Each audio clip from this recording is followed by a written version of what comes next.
Welcome to September 17th edition of Sideline View from the Hockey House here, downtown Brainerd. And we have a couple of teams on rolls here this fall, and one of them is girls soccer. You watched them last night, and they came out with, I think it was a 2-1 win, and they're having a good year.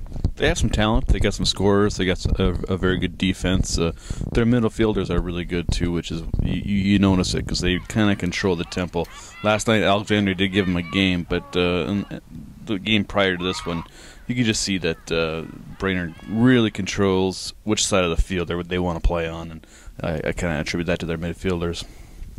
And then last week you were at Pine River for the big Pillager PRB football game, and your impressions, your thoughts after watching that? First time Pine River has beaten Pillager since Pillager moved into the North Star Conference, so congrats to them. Both teams should do fine the rest of the way out. It was a close game. Pine River did, Pillager scored first, but then Pine River always seemed to answer. Then they scored the last touchdown to win it.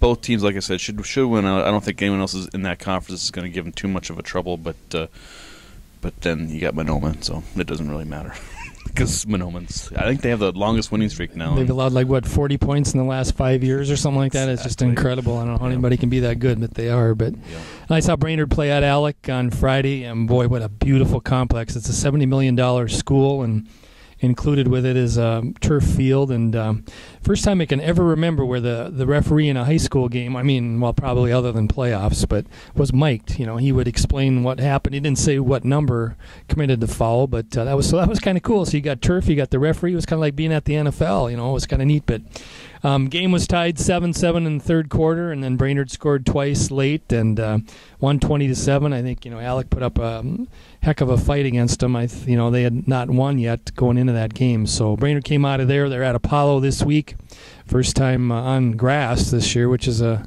big thing, I guess. So that'll be interesting. Apollo's 2-1. Brainerd's also 2-1. So be interesting game here. Apollo's quarterback, I know Ben Alford's having a good year so far, and so it'll be a good test for Brainerd going up there. And CLC football, I know, went to Dakota College in Bottineau, North Dakota last weekend, and they ended up winning, I think it was by 14, but they gave up 28 in the fourth quarter to make it close. Garbage time, yep. So CLC's 3-0. They're ranked 16th in the country in NJCAA football, so having another good year over there. And another good year is Brainerd swim team.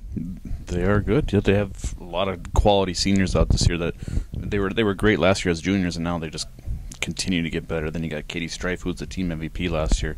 She continues to get better. Then everyone else kind of gets older and fills in too. So they're going to be tough to beat. Yeah, Hannah McCaig, I know, is another big contributor there. Fallon Ryan, one of the seniors you mentioned there. So they're they'll have their first test actually Thursday. They go to Sartell, ranked second in 1A, and always very good. But Brainerd otherwise has been steamrolling basically everybody. So other than that, I don't know. Athlete of the week this week is Maddie Stahl from the volleyball team. Had a big tournament at Farmington last weekend, and she's a digger. She's a digger. She's been around the game her whole life, so shows up here this week for Athlete of the Week award. So how about them Bison? Those Bison are pretty impressive. Joe Haig, he's a plow. Joe, yeah, I think he's maybe got a shot to be on Sunday someday. Who knows? We'll see what happens. The guy he replaced is with the Dolphins now, so maybe that'll be in the cards for Joe. That'd be great for that to happen. So might help the image of the NFL. Yeah, could be. A good guy. Yep. Anything else? Otherwise, I think we're good. We'll talk to you next week. Thanks for joining us. Thanks for watching.